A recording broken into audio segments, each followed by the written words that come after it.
Bueno, y precisamente esta jornada se debatió en la Comisión de Salud del Senado el proyecto que busca despenalizar el aborto bajo 3 causales. Queremos profundizar en el tema y para eso tenemos contacto a esta hora con una de las integrantes de esta instancia, la senadora de la UDI, Jacqueline Van Rysselberghe. Muchas gracias por este contacto. Senadora, ¿estaría entonces ya la posibilidad de mañana votar en la Comisión de Salud el tema? Efectivamente, nosotros mañana estamos citados para votar en general el proyecto de aborto en 3 causales y luego de esta aprobación en la Comisión de Salud el proyecto iría a la Comisión de Constitución donde también sería visto en general. Luego que sea visto en la Comisión de Constitución va a la sala y en la sala yo calculo no antes de 2 o 3 meses se vota en general y luego vuelve a la Comisión de Salud para ser visto en particular. Senadora, la UDI, pensando en lo que se pueda dar precisamente el día de mañana, que estarían los votos para que avance, podríamos ir en el trámite legislativo, este proyecto de ley, ya habría adelantado que va a recurrir al Tribunal Constitucional en esta materia. ¿Por qué? Sí, lo que pasa es que nosotros creemos que este proyecto es absolutamente inconstitucional. Nosotros estamos absolutamente convencidos de, más allá de las causales, el derecho a la vida está consagrado en la Constitución. Y acá nadie, en todas las exposiciones que nosotros hemos escuchado, nadie puede negar que el feto es vida, es un ser vivo. Que tiene células que se multiplican, ADN, proteína, y que se desarrolla en el tiempo. Y este ser vivo no puede ser sino un ser humano vivo. Y por lo tanto, hoy día lo que nosotros estamos debatiendo en el fondo es qué condiciones tiene que tener este ser humano vivo para poder tener derecho a seguir viviendo. Y en un contexto en donde la vida está asegurada en la Constitución como un derecho. Entonces creemos que el proyecto en sí mismo es inconstitucional y por eso es que nosotros en la comisión de mañana vamos a dejar los reparos constitucionales hechos de manera de que va a ir sentando precedentes para finalmente, si es que esto es aprobado, poder concurrir al Tribunal Constitucional. ¿Y en esa línea estaría solo la UDI o buscarían el apoyo o han estado en conversaciones con Renovación Nacional para ver si también se avanza en el tema de recurrir al Tribunal Constitucional? No, yo creo que lo vamos a hacer juntos. Yo he conversado con los senadores de Renovación Nacional y con el senador Chaguán, que está en la Comisión de Salud, y a mí no me cabe la menor duda que el senador Chaguán también va a votar en contra de este proyecto mañana y si no la totalidad, yo creo que la totalidad de los senadores de Renovación Nacional también van a votar en contra de este proyecto. Senadora, yendo un poco al fondo, a lo que tiene que ver con el debate, muchos creen que en nuestro país se ha dilatado durante mucho tiempo que hubiese una discusión y que finalmente hubiese una legislación en esta materia. Sobre todo quienes están de acuerdo en que se avance en despenalizar en estos 3 casos en puntual. Y usted también lo sabe, un 70% en varios estudios ha indicado que la ciudadanía también respalda esto. Por eso sería interesante, sobre todo pensando que nuestro país, por ejemplo, está dentro de los 5 países que siguen considerando que es absolutamente legal el aborto, ¿por qué no se debe avanzar precisamente en legislar en esta materia? A mí me parece que la realidad se pueden presentar de distinta manera, porque efectivamente en Chile no está legislado ninguna de las 3 causales, pero la praxis médica hoy día asegura que las mujeres cuando tienen en riesgo su vida son atendidas por el cuerpo médico y por lo tanto hoy día la muerte materna por embarazos de alto riesgo es bajísima, es mucho más baja que en el resto de Latinoamérica, es más baja que en Estados Unidos. El único país que tiene una tasa más baja de muerte materna que Chile es Canadá. Por lo tanto, no es cierto que no esté, que en Chile las mujeres mueran producto de los embarazos. Eso, cuando está en riesgo la vida de la madre, existe un mecanismo que tiene la praxis médica que hace que se intente de salvar la vida de esta mujer. Y si en ese acto médico de salvar la vida de la madre fallece el feto, eso no se considera aborto porque el fin último de esta acción médica no era matar al feto, sino salvar la vida de la madre. Y por lo tanto, los países que tienen esas condiciones, permitir salvar la vida de la madre, aun cuando ésta esté embarazada y que en ese acto médico fallezca, no son 5 ni 6, son más de 60.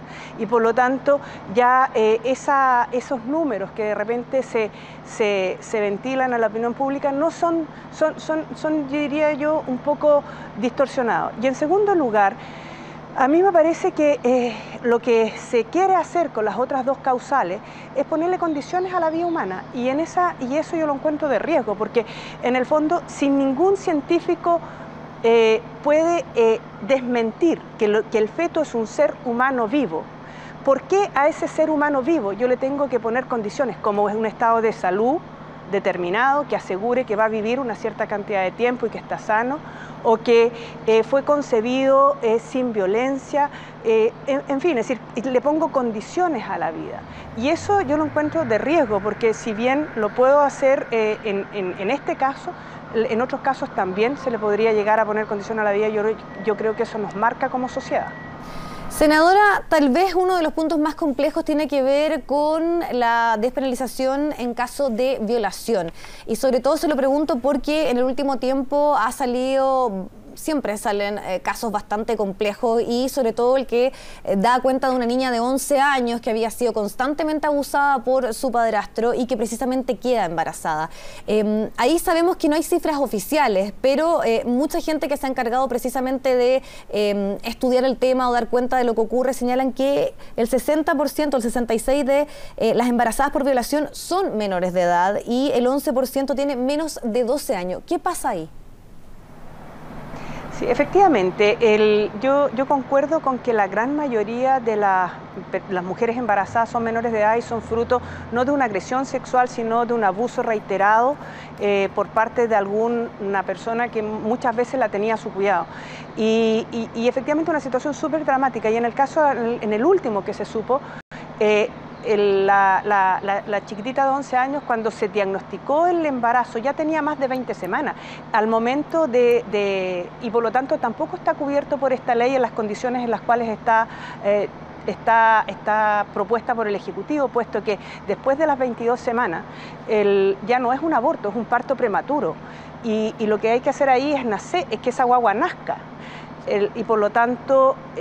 como en los casos de violación, de abuso sexual de menores, es un abuso sexual reiterado durante mucho tiempo, tampoco es pensable asumir que el hecho de generar un aborto va a disminuir el daño que ha tenido esa niña durante tanto tiempo, matando a un niño que es tan inocente como ella. Y por lo tanto lo lógico en una condición como esa es poder darle a esa niña las condiciones de seguridad y no volverla a ese hogar en condiciones donde ve vulnerados sus derechos, y en segundo lugar poderla apoyar para que pueda salir adelante después de una situación como la que ha vivido. Pero definitivamente ese apoyo y esa ayuda para poder sanar esas heridas no se mejoran con el aborto, entendiendo lo dramática que es la situación.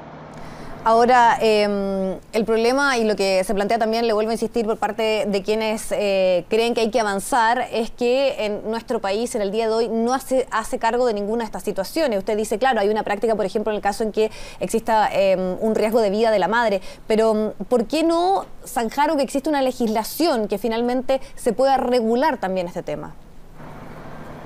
A ver, lo que pasa es que yo creo que aquí se mezclan la primera causal que se dice que es para proteger a las madres, que hoy día está mucho más amplia que lo que la praxis médica ha permitido disminuir las tasas de mortalidad materna a tasas que son realmente muy bajas y de las cuales es muy difícil poder seguir disminuyendo. Y las otras dos causales que son que no tienen que ver con esto, sino que tienen que ver con una discriminación tanto por su estado de salud como por su origen a un feto o a un ser humano vivo que está por nacer. Entonces, yo creo que se mezclan las dos cosas. En el primer caso, la praxis médica lo tiene zanjado y eventualmente no debiera ser necesario ni siquiera legislarlo porque hoy día eso está resuelto.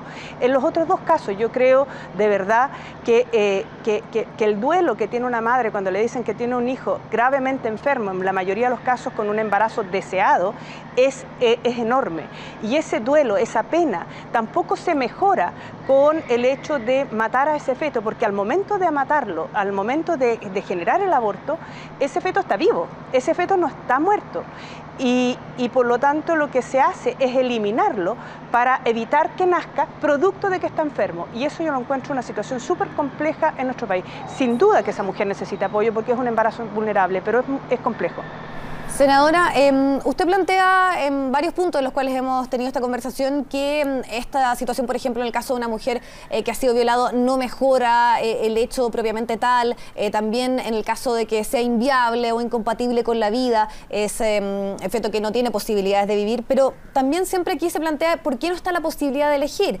Por ejemplo, personas que tengan por un tema religioso y tengan la convicción de querer seguir adelante con ese embarazo, van a tener la posibilidad. Pero ¿qué pasa con aquellas otras mujeres que no lo quieren hacer, que consideran que es complejo y que les genera una mayor dificultad? O en el caso también de un embarazo producto de una violación, lo mismo. Esa es la pregunta, ¿por qué no está la posibilidad que esas mujeres puedan elegir, puedan decidir? Aquí esto no tiene que ver con religión, esto tiene que ver con biología y con ciencia. El feto es vida y por lo tanto es un ser humano, esto tiene que ver con derechos. Si el derecho a elección de la mujer se enfrenta al derecho a la vida del ser que está por nacer. Ese es el tema de fondo al cual se hace referencia. Y yo sinceramente creo que, claro, la mujer puede elegir, con esta ley podría llegar a elegir, pero el feto, que también es un ser humano vivo, igual que la mujer, no va a tener derecho a elección porque no va a tener derecho a vivir. A él van a decidir por él, van a decidir matarlo. Y por lo tanto, acá en esta pugna de derechos, el derecho a la vida sin duda que se antepone al derecho a decidir, puesto que sin vida no hay elección. Y desde esa perspectiva, acá esto no tiene que ver con religión, tiene que ver con derechos. El derecho a la vida es el derecho sobre el cual surgen el resto de los derechos de los seres humanos y por lo tanto acá cuando se trata de transformar esta discusión en una discusión religiosa, yo creo que se trata de arrinconarla, pero lo acá es la discusión de fondo es qué características, qué condiciones tiene que tener un ser humano para tener derecho a vivir. Esa es la discusión de fondo, porque el feto es un ser humano y es un ser humano vivo, esté o no enfermo, haya sido o no concebido con violencia, es un ser humano vivo. Y lo que nosotros como sociedad y como legisladores estamos haciendo en esta ley es ponerle condiciones a esa vida para determinar cuándo puede nacer. Senadora, otra cosa que llama la atención en este debate es que en nuestro país estaba establecido que podía haber una interrupción en el embarazo estaba en el Código Sanitario hasta el año 1989. Entonces la pregunta es, ¿qué ocurrió todos esos otros años donde sí teníamos una legislación en esta materia?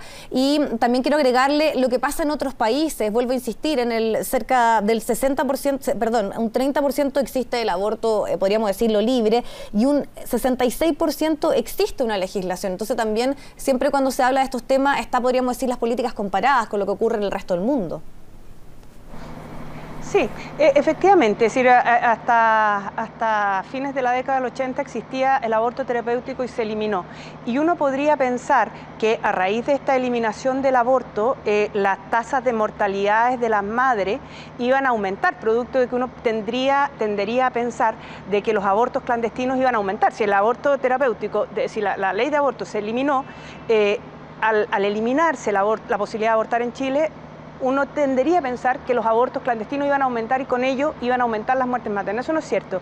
Las muertes maternas siguieron disminuyendo y siguieron disminuyendo porque hoy día el sistema de salud público en Chile es bastante bueno y hoy día, por lo tanto, las posibilidades de tener de acceder a métodos de anticoncepción en Chile son bastante buenas y desde esa perspectiva yo creo que también hay que avanzar en eso, pero creo que quienes hoy día dicen que quieren aprobar esta ley como un primer paso para avanzar hacia el aborto libre, me parece a mí que no, de verdad no corresponde.